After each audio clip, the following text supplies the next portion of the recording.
9 veces creo que ministro. Eh, Creó el CONES y ahora denuncia al CONES, temas extranjeros en universidades nacionales. ¿Qué tal, don Horacio? Un gusto saludarte. Miguel Velázquez y Marcos Benítez estamos compartiendo aquí en PDS Digital, ¿verdad? El programa por el Imperio de la Ley. Muchísimas gracias por este contacto. Estoy totalmente a disposición de ustedes para las preguntas que crean oportunas. Bueno, acá me anota Fátima, dice, creó el CONES, ahora denuncia al CONES. En realidad, bajo mi última administración, nosotros siempre nos decían que había que regular las universidades. Porque en realidad no hay tiempo para explicar, pero como alguna vez en mi vida enseñé en los doctorados Historia de la Educación Paraguaya. Entonces, conozco perfectamente bien el proceso desde el año 1811, como fue el proceso de la educación superior del Paraguay.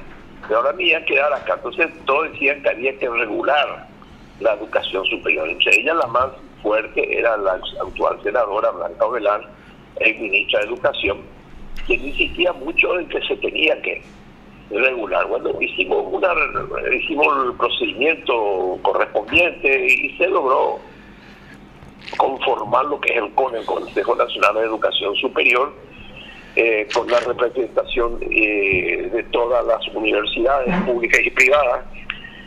Y con el tiempo nos dimos cuenta, así lo hago corto para no hacer largo, fuimos investigando y nos dimos cuenta que la gente que más se beneficiaba, es decir, para que la gente entienda, hay tres etapas.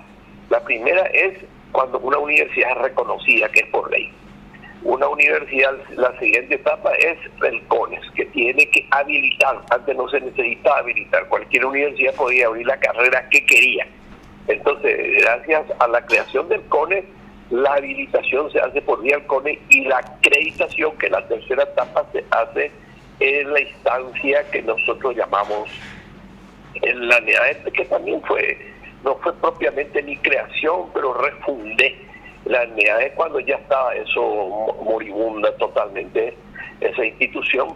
También fui creando y le envié ahí a una persona, le designé a Raúl Aguilera, que hasta ahora, hasta la fecha, está desempeñando muy bien como presidente de la NEAE. Entonces, ¿qué se dio en esa estadística? Se dio cuenta que todos los miembros del CONES eran los que se beneficiaban con la habilitación de su carrera, pero matemático, no había duda, no había un guarismo, un error, una equivocación en la estadística, no, ellos directamente, era y tal universidad,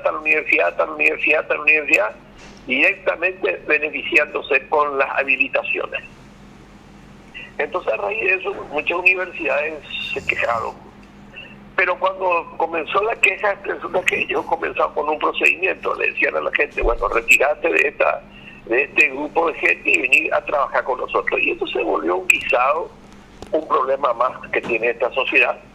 Pero lo que es se armó un lío feroz, trayéndole, habilitándole su carrera. Y fundamentalmente quiero que entiendas que lo que se quiere habilitar es medicina. Porque medicina es la carrera, yo conozco bien, fui rector de 6 universidades en Paraguay y fui decano de 8 facultades y creé 18 carreras en el Paraguay. Nací con las universidades privadas del Paraguay y conozco perfectamente bien cómo viene la mano. Pueden hacer chistes, hacer ojitos, pero conozco perfectamente. ¿Qué es lo que se gana plata? El derecho a la administración, marketing y eso, el margen es muy pequeño. En donde se gana dinero es en medicina. Y medicina que se instala en la Ciudad del Este, que se instala en Pedro Juan Caballero y que se instala en Santa Guaira. Los brasileros vienen del lado brasilero, cruzan a este lado y tienen su universidad a este lado. Esa es una cuestión que en un momento iba a reventar. Si no reventaba hoy, iba a reventar mañana o pasado mañana.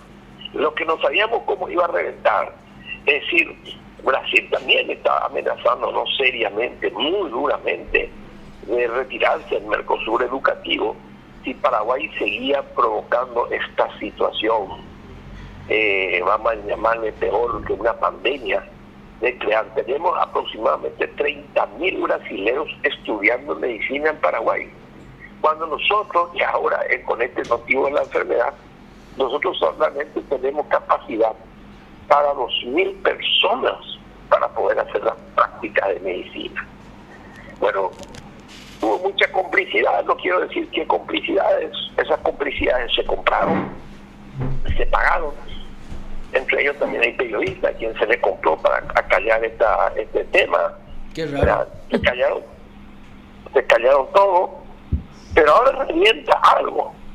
Ahora aparece el caso.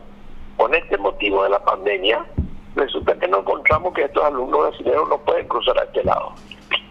Tienen que quedar al otro lado y en consecuencia las facultades de medicina están paradas. Y en consecuencia los alumnos no pagan. Entonces hay una crisis feroz en las universidades y una crisis feroz en las facultades de medicina, que Brasil ya está quitando leyes muy severas y muy fuertes, apoyadas no solamente por el Mercosur educativo, sino también por la Organización Panamericana de la Salud y la Organización Mundial de la Salud, lo cual quiero casi adelantar, Miguel, en la primicia a usted, porque esta es la primera entrevista que hago de hace 15 días. Evité por todos lados hacer cualquier tipo de entrevista, a dejarle tranquilo a la gente, no poner ningún ingrediente en esta hora difícil en la patria. La Facultad de Medicina no va a poder continuar. Aunque se levante la prohibición de 30 días, 15 días, etcétera, no puede continuar, ya no puede continuar. Hay que olvidarse de eso, y entonces estamos ante esta nueva situación. Esto es un poco, en síntesis, lo que le puedo decir. No sabíamos que esto iba a ser desenlace, pensamos que era el Mercosur educativo el que iba a apretar, el que iba a cerrar. No tiene fuerza el CONE para esto. Los mismos dueños de las universidades son los mismos interesados. No tiene posibilidad la ANEA de cerrar. No tiene fuerza, absolutamente no tiene fuerza.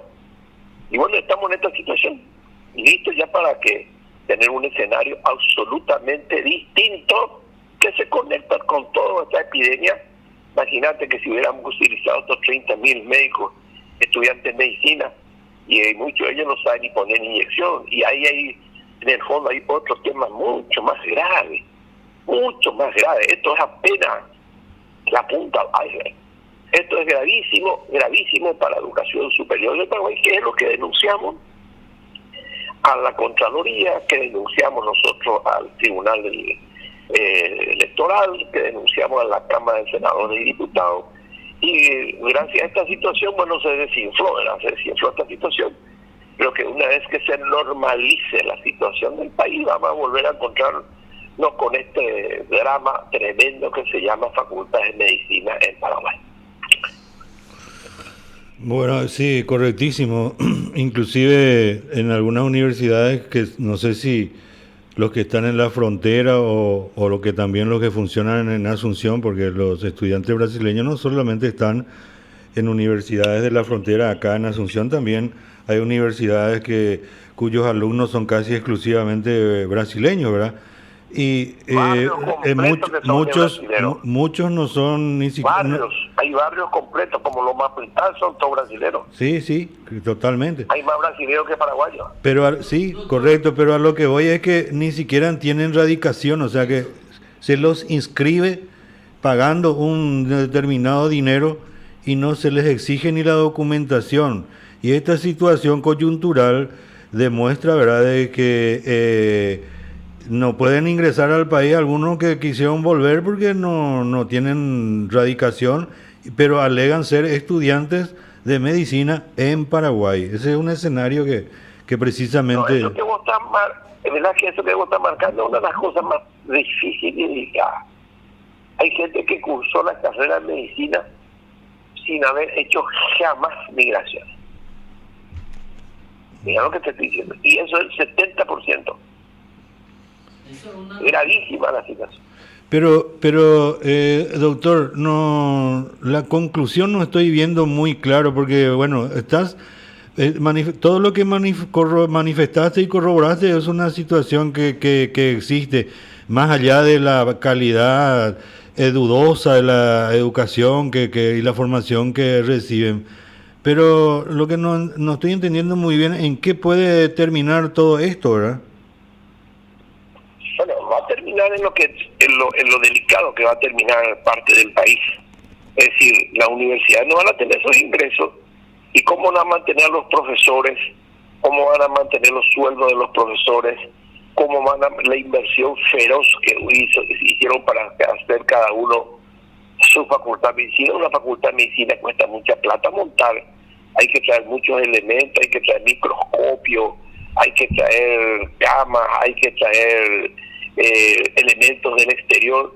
Para montar una facultad de medicina, por lo menos requerir de 1.000 a 1.500 millones de guaraníes para armar una facultad de medicina. Y generalmente van por vía de préstamo. Y esos ingresos, esos estudiantes no van a poder continuar estudiando medicina en Paraguay después de esta crisis de la epidemia que todavía no comenzó, cuyo problema todavía no vimos. El problema económico, el problema psicosocial. De manera que si uno de ellos es mi hijo, yo le digo, toma su valija y venid de mi hacia Brasil. No pueden estar ni un minuto acá en Paraguay. Cualquier barrera le toma y le pide su dato y están violentando las normas de sanitarias.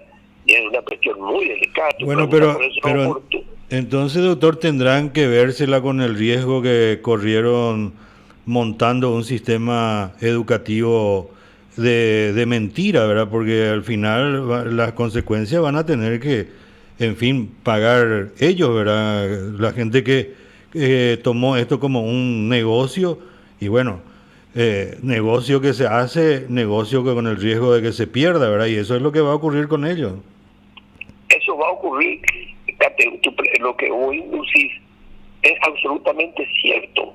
Eso es lo que va a ocurrir. Es más, nunca hubiéramos tenido facultad de medicina en la frontera. Nunca, porque no hay ningún hospital. Hoy la prueba está categórica, que no tenemos hospitales de referencia y tenemos muy pocos hospitales y centros de salud centinela. Hoy puso al descubierto toda la realidad, puso al descubierto la falencia y la debilidad de nuestro sistema de salud. Eso puso, ¿y cómo vamos a tener nosotros 30.000 personas? ¿Dónde practican? ¿En qué sanatorio, en qué hospital vienen? Esto cayó, eso hay que cada uno tiene que preparar su maleta y como el caso de Mariano Roque Alonso, la gente construyó edificios enteros para albergar a los estudiantes brasileños. Eso van a quedar todo vacío. Sí. Yo soy... Doctor, te saludo, Marco Benítez. Gracias, un abrazo, Marco. Sí, doctor, yo pues soy muy apegado a los números, ¿verdad? Y estaba haciendo... Hola. Sí, Marco, te escucho bien. Sí, yo soy muy apegado a los números y estaba haciendo 30.000 brasileros que estudian medicina a 500.000 mensual. Son 2 millones... No, que 500.000, 1.500.000. Claro, yo hago por debajo nomás, ¿verdad? Y me sale... No, haga por debajo, quédate en 1.500.000. Bueno, entonces son 7.500.000 dólares por mes en cuotas. Sí, señor, así es. Y serían 75 millones de dólares en 10 meses. O sea, ahí está el negocio. Yo soy una persona que incluso soy un tanto emprendedora, soy abogado, pero me trato de meter en otro negocio, ¿verdad? Pero si ese negocio es legal y cumple con todas las exigencias administrativas y legales, no hay ningún problema. Pero ¿cómo se van a recibir de médicos ni si cadáveres tenemos en la cantidad necesaria acá en Paraguay? Mi querido, mira, mi colega abogado, luego que tenemos que manejar bien los números nosotros para establecer las condenas, para establecer todo. La gente dice, yo voy a seguir derecho, no necesito matemáticas. Es un grave error, ¿verdad? Es más, es insostenible las facultades de medicina en Paraguay. Insostenible. Es cuestión de esperar, están en terapia intensiva, no hay forma de sostener eso. Como si no tenemos más de 3.000 lugares para hacer práctica los estudiantes de medicina. Por ejemplo. Y 27.000 están al aire. Y ese tema de cadáveres es cierto. No hay tanta cantidad de cadáveres en Paraguay para que los estudiantes hagan su práctica, porque ¿dónde está el libro o el material de estudio principal del estudiante de medicina? El cuerpo humano, lastimosamente es así y es así, ¿verdad? Y hay que ser crudo con esto. No existe ni esa cantidad de muertes en Paraguay. Vamos a suponer que existan, ¿verdad? Porque generalmente en los cementerios se roban los cadáveres. Permanentemente hay robo de cadáveres que van y se destinan a varias, si sabemos ahí sí que se va a cortar el teléfono de la vergüenza de lo que eso significa. Acá hay una cuestión seria. El coronavirus nos puso a nosotros en la situación, como yo le decía ayer a un amigo. El coronavirus logró lo que Marx, Lenin y Mao Zedong no pudo lograr durante años, que es socializar el mundo y ver el mundo como ellos querían que miren. Y hizo lo que Cristo no pudo hacer en 2000 años, que la gente, todo el mundo se evangelice, todo el mundo rece, todo el mundo se va a misa, etcétera, a los que no son católicos, etcétera, etcétera, porque como decía Manuel Domínguez, la filosofía y la religión fueron creadas, fueron inventos por el horror de la muerte. Nosotros estamos en una situación, en el Paraguay todavía no comenzó la situación. Vamos a ver si hasta el 13 de abril no tenemos clases. Sí. Y el 13 de abril tiene que venir los colegios de gestión privada, que no están cobrando sus cuotas. Tiene que ver cómo quedan también los colegios, cómo quedan los colegios. Y después, correcto, vamos a poner eso aparte. ¿Y cómo va a ser el tema del reverso? ¿Cómo va a ser la vacación anticipada? Y la cantidad de negocios que viven prácticamente, no uso peyorativamente esa palabra, del bicicleteo financiero. Entonces, así es. Entonces, esa es la realidad. Y esto va a terminar, acá es una cuestión lógica, acá no es una cuestión de mirar. Yo miro con absoluta objetividad que los efectos, porque combatir, todo el mundo está aplaudiendo y me parece bien, ¿verdad? Las medidas que se tomaron fueron correctas, etcétera, etcétera. Pero más allá de las medidas correctas, hacer la aplicación de las medidas económicas, de todo lo que sea económico, cómo se va a distribuir el kit de suspendió, cómo se va a pagar esto, cómo va a ser, esa parte es lo más difícil. Sí. Porque la gente, le escuché decir a alguien, y no me recuerdo, porque si me recuerdo le voy a decir quién dijo, nosotros no podíamos prever toda esta situación. Sí, ya sé, era González, que es el director de protocolo de la Presidencia de la República, que hizo de vocero ayer en el Consejo de la Defensa Nacional, reunión mediante el Ministerio de Defensa, ¿verdad? Que más que nunca estoy interiorizado de todo, porque tengo todo el tiempo para ver, leer y estudiar. Y dice él, y yo le tengo mucho aprecio a González, creo que es una persona muy bien preparada.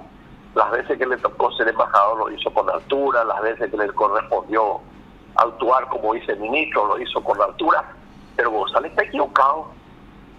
Yo le digo que está equivocado de acá a la luna. Un Estado organizado tiene que tener prevista de todas las situaciones listas por haber.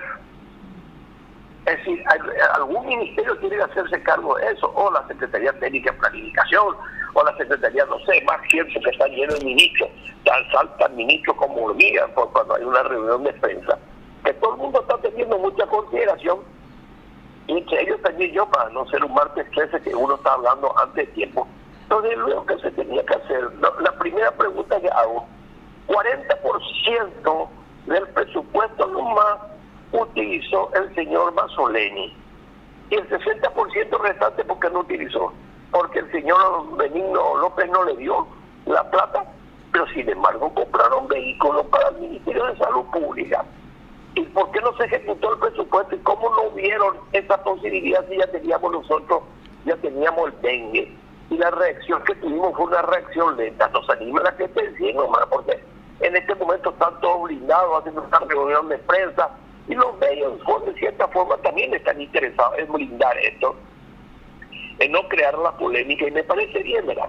Pero no se preocupen, todo tiene su Domingo Ramos en el que todo el mundo dice aleluya, aleluya, osana a la altura. Pero vamos a tener Viernes Santo cuando la gente va a buscar culpable a quién se le va a condenar y a quién se le va a crucificar.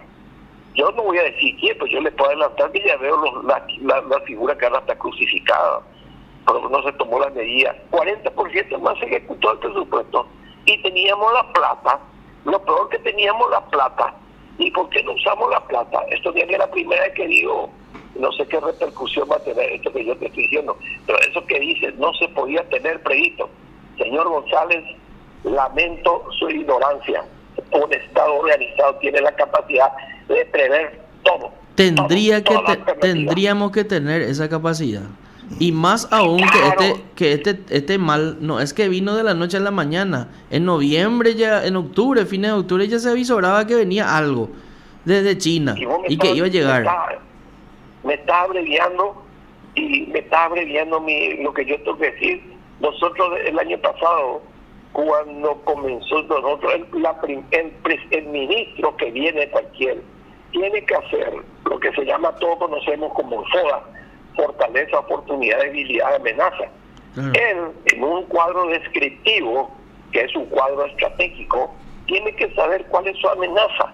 Y en su amenaza tiene que poner foco, dicen ahora ellos.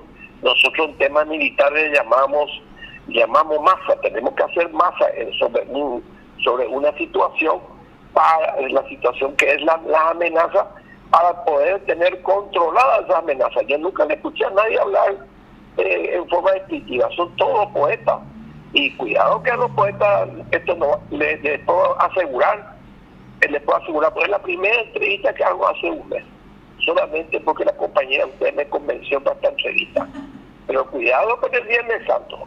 Ahora cuando sea Viernes Santo, llámenme otra vez, les pido que me llamen. Ese es el regalo que le pueden hacer a un académico. Y decirme, tenía razón, doctor.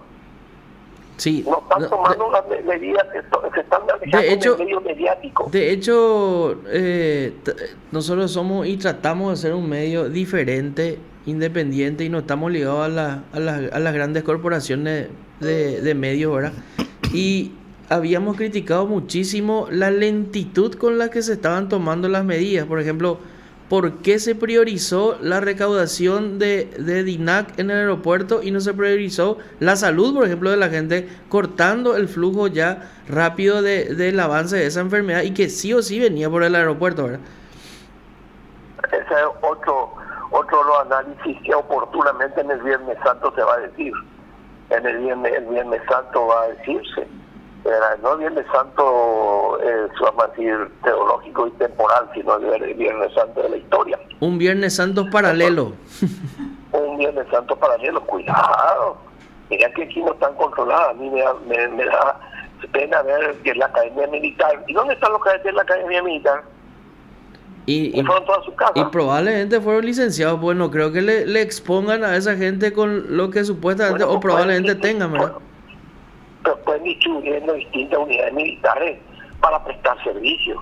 Imagínate, porque hay una situación y los cadetes se le da de licencia. A los cadetes se le da, no, también.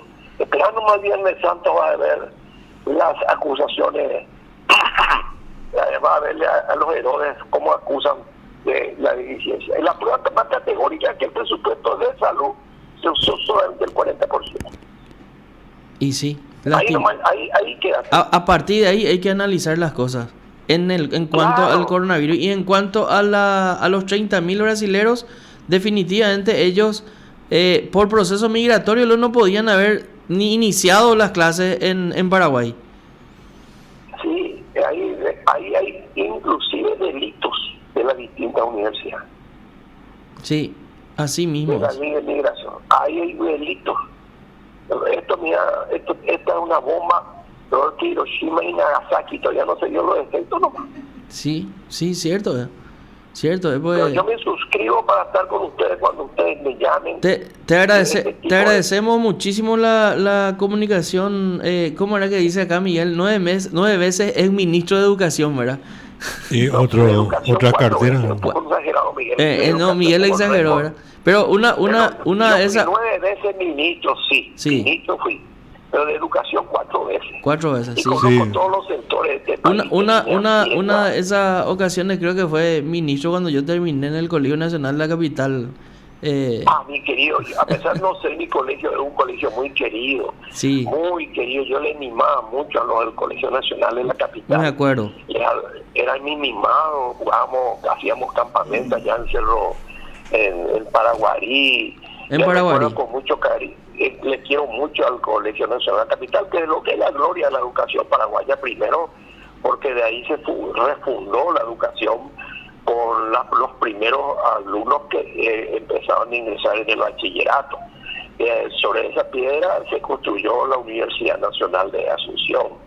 Y así que el Colegio Nacional, con toda su cabezudería y los dolores de cabeza que nos dan, sigue siendo un colegio glorioso. Y eso se ve mucho, esa es la energía nomás también el ímpetu de la garra guaraní, ¿verdad?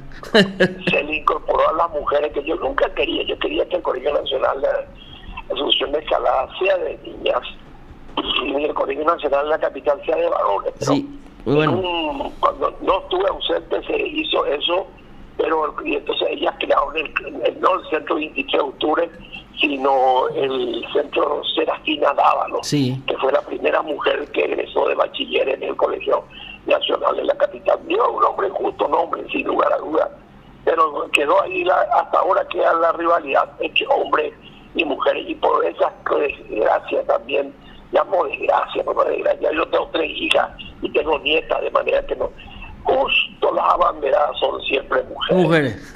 Siempre son mujeres, igual que en el colegio de policía, siempre son abanderadas las mujeres. Pero ahí, bueno, y los varones dice la pucha, el cuadrilátero del colegio de policía, 4 mujeres, ningún varón. Entonces es una rivalidad natural que hay que tomar con un poco más de distensión para poder interpretar todo lo que pasa en este difícil mundo, muy conflictivo. No tengo ningún problema ante usted, nomás me hicieron hablar mucho. Te agradecemos mucho la comunicación, doctor, y hasta en cualquier momento.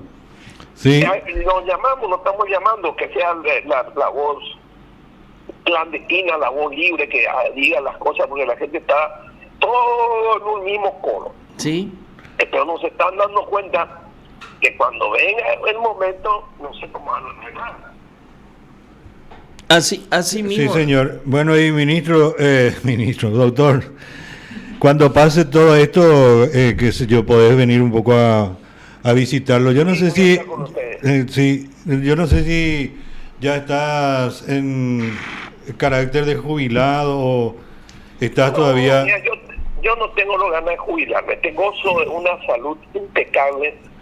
No, pero en cuanto, me refiero en cuanto a tus compromisos nomás, porque de repente a lo mejor te podés hacer de tiempo una mañana y cuando pase todas estas restricciones podés venir a visitarnos un poco aquí en PDS, vas a encontrar gente conocida. Mira, te voy a decir una cosa, Churchill decía que el que dice que no tiene tiempo es porque no está organizado. Sí. Al paraguayo que le gusta decir 2 cosas, estoy muy ocupado, a él nunca no le estoy tiempo. A ver, otro gato pone con papel por todo su escritorio, pero ya pone el papel en el escritorio, varios de infeliz no ordenáis, no tiene que mostrar que está trabajando, pues. ¿Entendés? Un abrazo y un saludo a la audiencia. Sí, señor. Gracias por el contacto, doctor Horacio Galeano Perrone. Ministro de Integración fue, parece él su primer... Y de defensa también, ¿verdad? No me acuerdo. Yo creo que sí. No de quiero también, pifiar, pero sí. Cuando se creó el ministro de Integración, él fue uno de los primeros. Porque él es uno de los que maneja mucho las altas estrategias militares. Así mismo. Es un analista y es un catedrático de la Escuela de Altos Estudios Estratégicos. Altos Estudios Estratégicos y de alta gama, sí, maneja muy bien el... y después siempre es bien entretenido hablar con él. Bastante directo es el doctor.